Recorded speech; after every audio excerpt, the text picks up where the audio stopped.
Good morning. I was feeling a little bit under the weather, tired, exhausted today.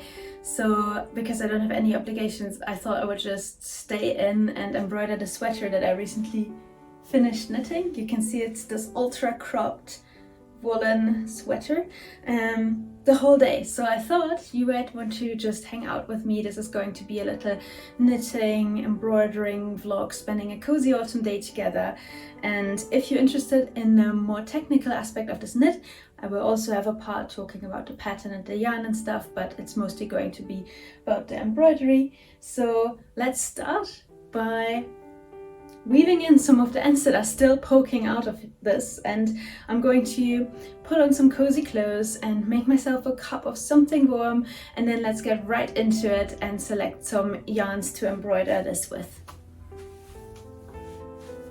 It's about half an hour later and all of the ends are woven in, and yes, I just wanted to say again how happy I am with this sweater. It's so good, it sits so nicely, the wool is perfect, and I'm ready to start embroidering on this. So I'm really not good at drawing, but I thought I would sketch a tiny bit to give you a little bit more of an idea of what I'm going to do. So basically we're going to use the sleeves here, the outside of the sleeves, as canvas for our embroidery. The main bit of the sweater is going to stay completely as it is, but the sleeves will have a fern growing around them. Don't know about the size completely yet, but we'll see. But we'll have fern, and the fern will be going along the entire sleeve, basically, hopefully. Let's see how it all looks, because of course you always have to kind of make sure that it actually looks nice when you go for it.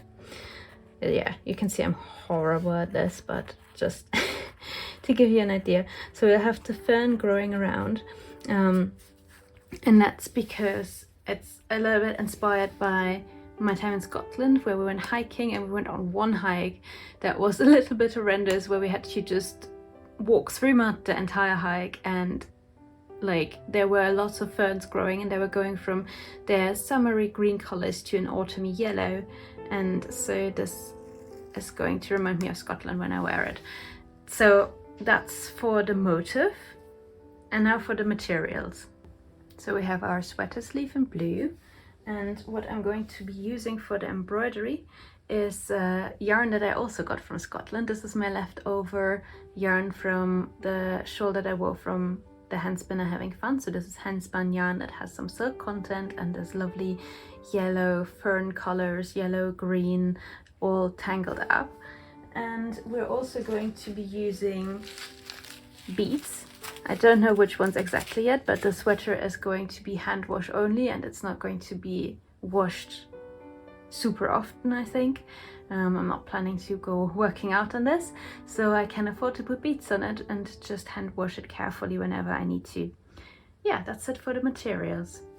I also wanted to super briefly talk about inspiration. Oh god, this book's heavy. So the idea to use the outside of the sleeve is something that comes from the wonderful embroidery of Game of Thrones. I have the entire costume book for Game of Thrones, and for me it was like, when I watched the show, it was kind of a revelation to see the outside of sleeves used for display, and so nicely as well, because it's really interesting. If you look at a garment from the front, it looks like more normal, and then if you look at the side, you see this very intricate embroidery. So I feel like this book is just such a treasure trove for embroidery inspiration in any case. Let me see, like here for example, the close-up of the embroidery on Emilia Clarke's costumes. So if you're interested in that and the show, then I can really recommend this, Game of Thrones, the costumes book. And that's part of it. And the other part, of course, is the wonderful Embroidery on Knits book by Judith Gamlich. And I've talked about this one before, so I think you've also already seen, let me find it, there's one beautiful fern embroidery in there, and that definitely also inspired this, because you can see the colors are also kind of similar. It's also from the look super similar, and this book has just been so beautiful to look at as a knitter, as an embroiderer, and yeah, it's amazing. Welcome to the sofa.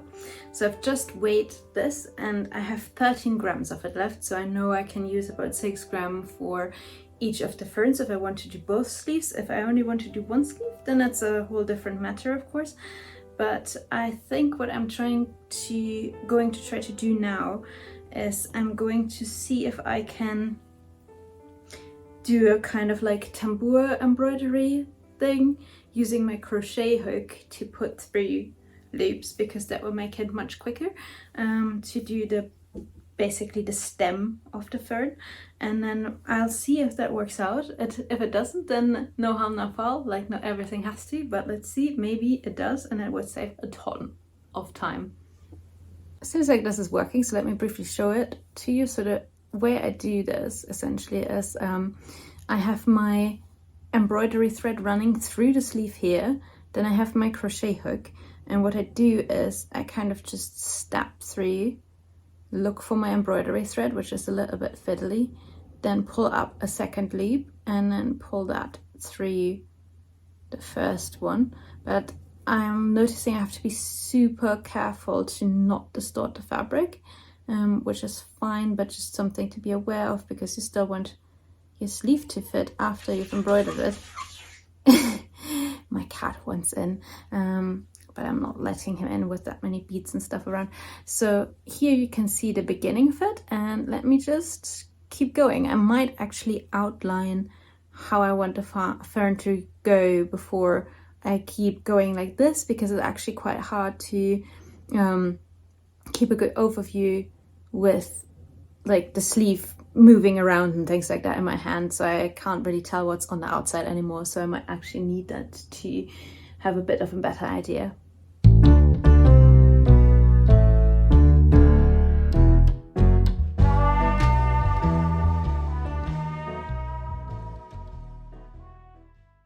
Alright, let's see. Have a look if I like the swing of it. I'm not sure. I feel like this is a bit too far on the back, so I might do this all over again. Let's see. I'll find a way that the fern sits how I like it to sit, even if it takes a few tries. It doesn't really matter. It takes a bit of time, but it's not too bad. I'm gonna have lunch, but as you can see, I have met the fern on this side and I've started the little branchy arms, and once I've done this all the way up, then I'm going to do the little leaves that are on the branches. So these aren't the leaves yet. And as usual, embroidery is taking much longer than I think. I am always really bad at estimating it, but I'm really happy so far. And this is kind of what it's going to be looking like from the front. So you can see a little bit. And then if I turn sideways, voila, there we go. But now I really need to eat something. So see you in a bit. I'm parked on the living room sofa with my coffee, and it has a little pinch of pumpkin spice in it that my brother gave me, and I put that in my lunchtime coffee every day at the moment. I have my knitting here and my embroidery thread, and on the TV I do have the 6-hour stash busting compilation from Retroclaude, so I think I'm going to be busy for a while. So I was really unhappy with this particular branch of the thing. So I'm now carefully unpicking this, and I'm using these scissors to just kind of like go under just the yellow and then snip the thread. And then I can just kind of pluck them out. But that takes a lot of time for how little embroidery there is. It's the afternoon. I'm taking a little reading break because hopefully I can actually finish this book today as well. I'm almost done. It's 5 o'clock in the afternoon and I have a little update for you. Ta-da, here we go. So basically this is the skeleton of the fern, the little branches, the stem of it, and now I will add all of the little leaves. I have 9 grams left of my yarn. It was 13 in the beginning, so I think we'll have enough to finish this side of it, but I don't think we'll have quite enough to make another one on this arm, but I'll see, maybe I'll have a bit for a smaller one or something like that. I'll just roll with the punches here. So back to making the little leaves.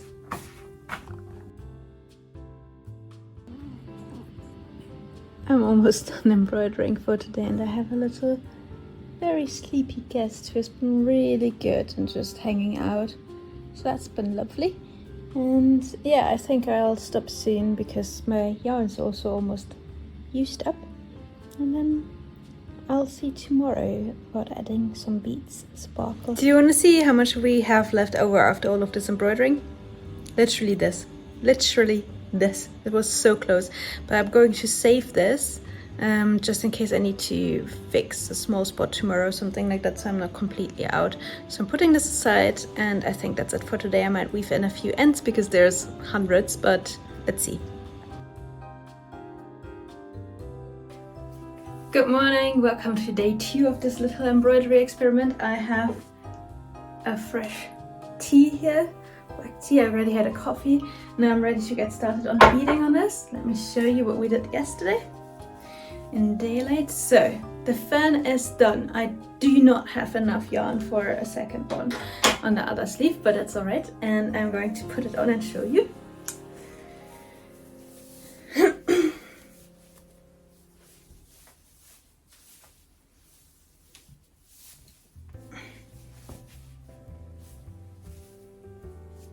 There we go. So we have this really cool fern growing up my arm. This is what it looks like from the front. A little bit more like that actually. So this is what it looks like from the front. This is what it looks like from the side. This is what it looks like from behind. And I'm ready to put some beads and pick them and put them on there. To be honest, this is already so good. I could just leave it. I love it. I'm really happy with this. But I just have a thing for things that are encrusted with beads. I think I read too many fantasy books when I was a child, and now those words just make my heart sing somehow. So I'm going to add a few at least. And yeah, let's just pick a few different colors. I wanted to do this in daylight, so we get a better impression of the colors. And I'm really excited about this. So we're going to have these kind of discs, and we're going to have these, I think. My cat's scratching at the door. Please just ignore it because I'm not letting him in here. Well, there's all of the different beads lying around. Then I have some kind of, in German they call them Glasschliffperlen. These faceted beads here. And then I have some Versailles seed beads. Just some seed beads in different colors that will go with the embroidery. Some more of the faceted beads, and some more of the rocailles here that have kind of autumny colors. And then I might actually use these little forget-me-nots somewhere, but I'll see how that goes. It might not go at all, in which case that's also fine. I'm just not going to use them. But yeah, that's kind of the plan. And I also have this kind of blue that's a bit similar to the yarn color, because then I can also include that to put more texture without it looking disharmonious in any way. And as you notice, I have quite a lot of small beads in here, like these ones for example, and they're just going to kind of like sink into the fabric.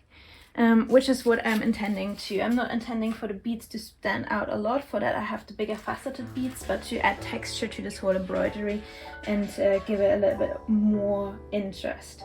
So yeah, I guess it's time we start putting the beads on, and I'm going to be using silk thread to do that. This is a hand wash sweater anyway, so I'm not expecting it to make it more difficult to wash.